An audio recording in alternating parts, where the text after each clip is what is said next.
She pushed me away. The glass slipped from my hand, shattering on the hardwood floor, 1,000 jagged pieces catching the dim glow of the chandelier. Her voice, sharp as the shards, cut through the silence. "Don't touch me."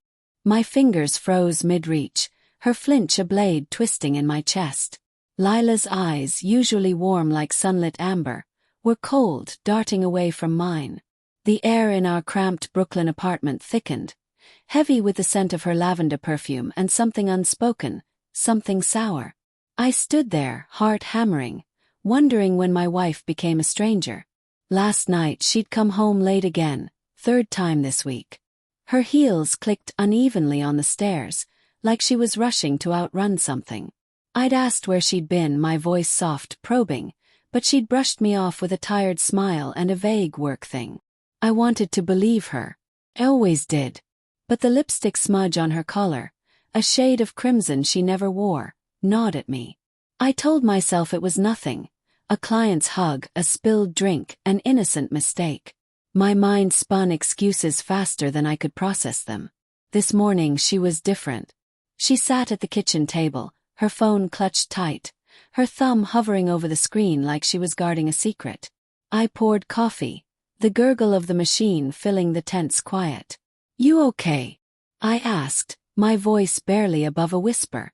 She nodded, but her gaze stayed fixed on the table, tracing the grain of the wood as if it held answers I couldn't see. I wanted to scream, to demand the truth, but fear glued my tongue. What if I was wrong? What if I was right? The day dragged, each hour a slow drip of dread. I replayed every moment of our 5 years together. Her laugh at my bad jokes, the way she'd curl into me on the couch, her whispered promises in the dark. Had I missed something? The late nights, the sudden password on her phone, the way she'd started locking the bathroom door when she showered. Small things, easily dismissed, but they piled up like stones in my chest. By evening I couldn't take it anymore. Followed her. Guilt burned my throat as I trailed her cab through the city, the neon lights blurring into streaks of red and gold. She stopped at a bar in Williamsburg, one we'd never been to together. Through the fogged window I saw her, my Lila, leaning close to a man in a navy suit. His hand grazed her wrist, and she didn't pull away. My stomach churned, bile rising as I watched her laugh, her head tilting the way it used to for me. I wanted to barge in, to shatter their moment like the glass on our floor, but my feet stayed rooted, paralyzed by the truth unfolding before me. Back home I waited. The clock ticked past midnight when she finally walked in, her cheeks flushed, her eyes avoiding mine. "Where were you?" I asked, my voice steady despite the storm inside. She hesitated, her fingers twisting the strap of her purse. "Just drinks with a friend," she said, the lie so smooth it almost sounded true. I stepped closer, my heart a drumbeat in my ears. "Who is he, Lila?"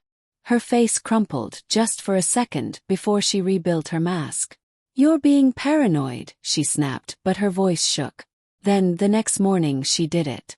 Over breakfast, as I choked down cold toast, she slid her hand across the table, her fingers brushing mine. "Can I have your card?"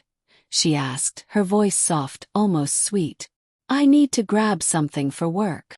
I stared at her, the woman I'd loved through every fight, every doubt, now asking for my trust while hers lay in pieces.